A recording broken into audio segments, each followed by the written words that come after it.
return visit from someone who is helping to keep Hampton Roads economically dynamic. He is the president and CEO of the Hampton Roads Chamber of Commerce. Let's welcome back to TOL, Bryan Stevens.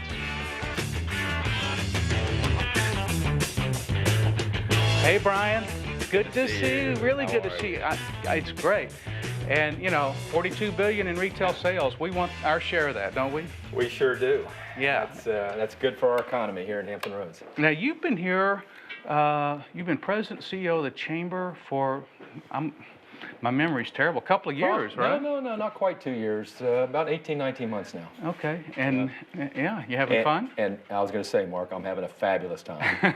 I truly believe I've got the best job in Hampton Roads. Yeah, well, it's, you know, we are in good shape, but always could be better. Now, absolutely. Now, let me just throw it out there. What's happening with the chamber? My goodness. Now, this is a 30-minute show, so you know. I got it. There's a lot happening with the chamber, and it's all very positive. As you know, the Chamber of Commerce responsibility in the community is really to set the conditions so that businesses can succeed, and we've got a great quality of life, so that people want to live here, work here, and raise families here. So we have a lot of different initiatives towards that end, and things are going extremely well right now. Well, I wanted to ask you about a few specifics. Okay, one of them, I guess, always one of the we talk in Hampton Roads a lot about regional cooperation, and the Chamber of Commerce epitomizes that because all the cities are represented. Right. And why is regionalism important? Well, you know, if we're going to compete on the national and certainly the international level for to enhance our economy, we've got to compete as a region, not as individual municipalities. So it's so important that we come together as a region and market ourselves as a region so that we can actualize the economic potential that I think we really have in this region. Now, one of the issues that a lot of people are talking about is this pipeline that's coming to our region, Atlantic Coastal Pipeline. Atlantic Coast Pipeline. Now, how does the Chamber feel about that? What are the issues? Well, we're in full support of it. We believe that the pipeline coming into to Hampton Roads will help businesses, will keep utility costs down, and it'll allow growth in the future. So it's part of the infrastructure that we need here to ensure that Hampton Roads continues to grow economically. Now, speaking of infrastructure and looking down the road a little bit, another one is this connector between our area. I think it's Norfolk to Raleigh connector. I think that's what a lot of people call it. Obviously, that's an important project too, isn't it? That's another extremely important project. You know, if you look at Hampton Roads, many people view it as a cul-de-sac, if you will. Yeah. Majority of the ingress and egress is from the northeast, northwest. So what we're proposing, and we're working with the North Carolina Department of Transportation as well, is a interstate between Hampton Roads and Raleigh, which will allow visitors into Hampton Roads, will allow Hampton Roads residents to get down to North Carolina and Florida, wherever they want to go as well. So we think it's an important part of infrastructure development. And I guess that would link into Route 17. Is that that's how that's correct. which is the capacity that's being increased? Absolutely. And so that's going to open up a lot of potential. Absolutely. So we're working on roads, obviously. We're working on energy initiatives. We're working on increasing shovel-ready sites here, especially in Chesapeake, because Chesapeake has a lot of potential for rapid economic growth. And we just need to make sure that we have the infrastructure in place that will allow that to happen. Well, let me ask you now, the Chamber of Commerce depends on membership. Sure does. And now maybe a lot of people think, well, I'm not Norfolk Southern, I'm not Dollar Tree, I'm just a little mom and pop type of business. But maybe even more. They need to be involved with the Chamber, right? I think you're exactly right. I think the Chamber is more relevant to small businesses than it is really our large Fortune 500 businesses. About 87% of our membership is small businesses. And we provide a whole menu of opportunities for them to get involved. We support small businesses. We think small businesses are not only the backbone of the Chamber, but they're the backbone of our economy here in Hampton Roads, in fact, the entire United States. We have a world-class small business development center that works with them one-on-one to help them with their businesses.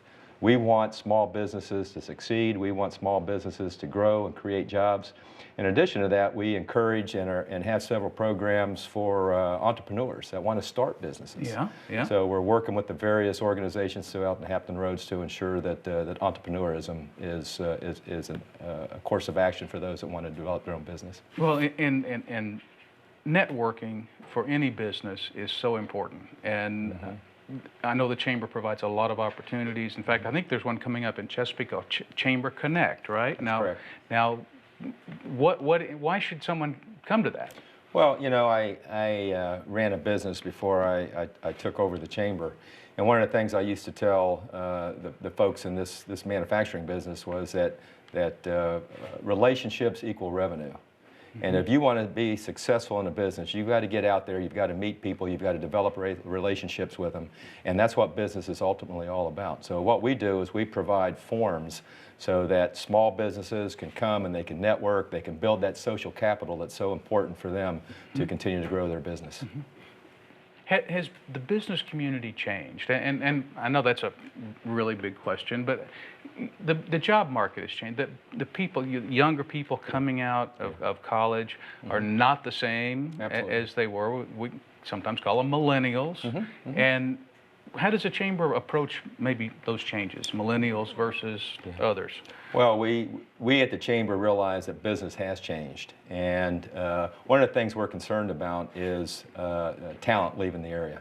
We've got some world-class higher education institutions here. We've got some very talented young men and women. We want them to stay in Hampton Roads. So one of the initiatives we did this year was to start an organization called Thrive.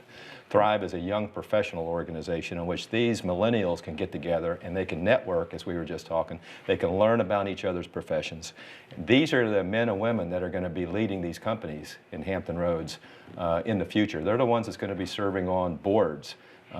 They need to understand the civic responsibilities that they'll be taking on in years to come. And so it's a great organization. We had 800 millennials sign up already. Really? So we encourage all young men and women who are interested in something like that to join Thrive, and they'll find it very beneficial. Well, in so many young people, it's intimidating. How do I get in that stream of business, and how do I make contact? This is a great idea. Before we run out of time, there's another big event coming up that I want to ask you about, and that's the Senatorial Forum. Yeah, I don't know if I got the name right, but you did. We're real excited about that. We have both of our U.S. senators, Senator Kane, Senator Warner. Which is hard to do. Get them all in It's almost impossible. I think we're the only organization in the state that actually does it. We've been working with them. We finally got them locked in at the same time, same date, same location, and they're going to come. They're going to talk, give us a 15, 20-minute talk about what's going on with our nation and how that affects the Commonwealth, and then they're going to take questions and answers. So we're looking forward to it. It's August 17th. A couple of weeks from now. A couple of weeks from now, and it's at the Founders Inn. Fantastic in Virginia Beach. Bryan, I want to keep going, but we just got too much to cover in too little time. You'll just have to have me back. Don't worry, we already got you on the list. But thank you very much for being here. Thank you. Doing a great job. Chamber is great for the region, and really benefit from your leadership. Thank you. Thank you. All right, we'll take a quick break, and we'll be right back.